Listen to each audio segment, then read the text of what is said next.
I never considered myself naive. Yes, I couldn't speak beautifully. I didn't make promises. I didn't gain trust. Like some people, I was simple. If I said something, I did it. If I took it on, I saw it through. And this, as it turned out, made me the perfect target. I spent my whole life building myself. First as a man, then as a husband, then as a father. First with my hands, then with numbers.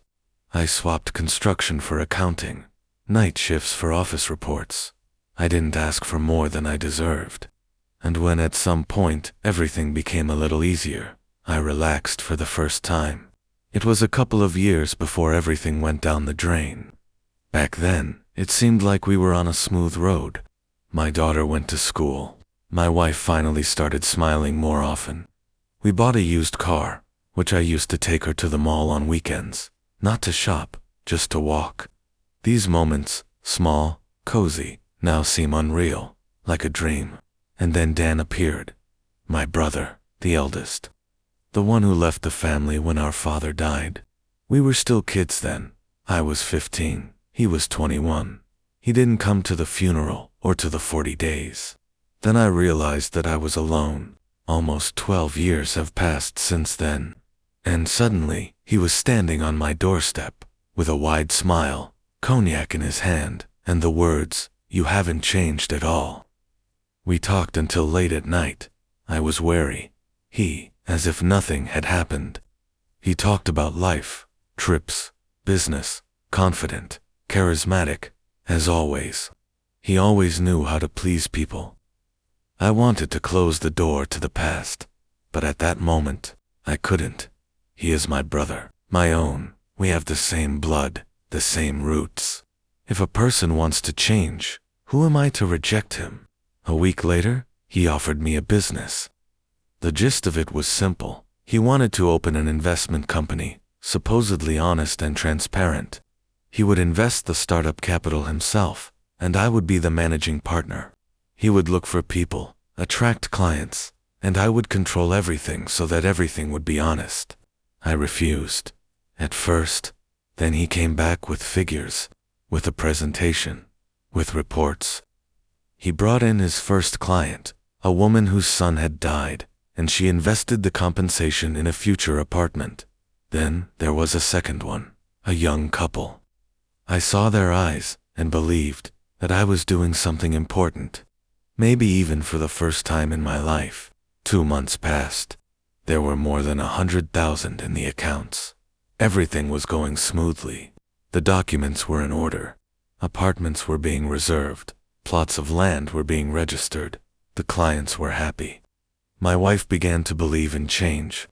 I started talking about buying an apartment for the first time. My daughter drew me on a piece of paper and wrote at the bottom, "Dad is the director." But everything changed in an instant. One day, an elderly woman came to our office, without calling.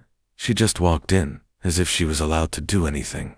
And she spoke calmly, even kindly. "I would like to go and see the site that was promised to me. They should have started construction there by now, right?" I asked again, which site? I couldn't find the name in the system. I called Dan, he didn't pick up. I wrote, he was silent. The woman left, but left copies of the checks. All transfers were not to the company, but to Dan personally. 2 days later, another client came. Then, another one. They started to get nervous. One had a contract signed with a subsidiary company that I had never heard of. The other had no signature on our part at all. And most importantly, Dan hasn't been in touch all this time. I start digging. I go into the papers. I pull up the statements. I realize that half of the clients transferred money directly to Dan, and he withdrew it through accounts unrelated to our company. Everything looked official, but it was a setup. I spend the night in the office, without sleep. I read everything. I stare at the screen until my eyes start to hurt. And suddenly, I remember. He came to sign one document late at night, when no one was there. Then I was at home, he said. "I'll sign for you. Don't worry, it's just a formality." It was a lease agreement, but judging by the date, He used my signature on other papers as well. And then silence. He disappeared. Completely. The clients started writing complaints. One came with a lawyer, the other with his brother, who turned out to be an investigator. I tried to explain. I showed the correspondence. He screamed that I was a victim too. But on paper, the entire company is on me. The signatures are mine. The bills are mine. The investigation began. My wife was called in for questioning. She cried like the first day after her daughter was born. Only then, from happiness, she left. Not right away. She lived nearby for a month, trying to understand, to save. But then she said, "I can't. You are not who I thought you were." I was left alone. Almost a year has passed. I work at a car wash. I live in a rented room. I wash strangers' cars to pay for a lawyer I no longer trust. One day, a client recognized me. He was a detective. He said, "I was looking for your brother." He started a new business in another city with a new name. Showed a photo. I looked and wasn't surprised. He smiles again. Promises again. Lies again. The detective asked, "Do you want to come with us? We can put him under pressure. With your testimony, he'll definitely go to jail." I turned away silently, because I don't need to put him in jail. I need to forget. Now I don't believe words. Not because I've become a cynic, but because I know the value of trust.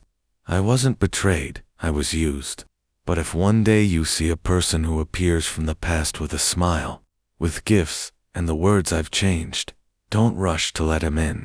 Sometimes those who return do not come for forgiveness, but to finish what they started, to destroy you completely.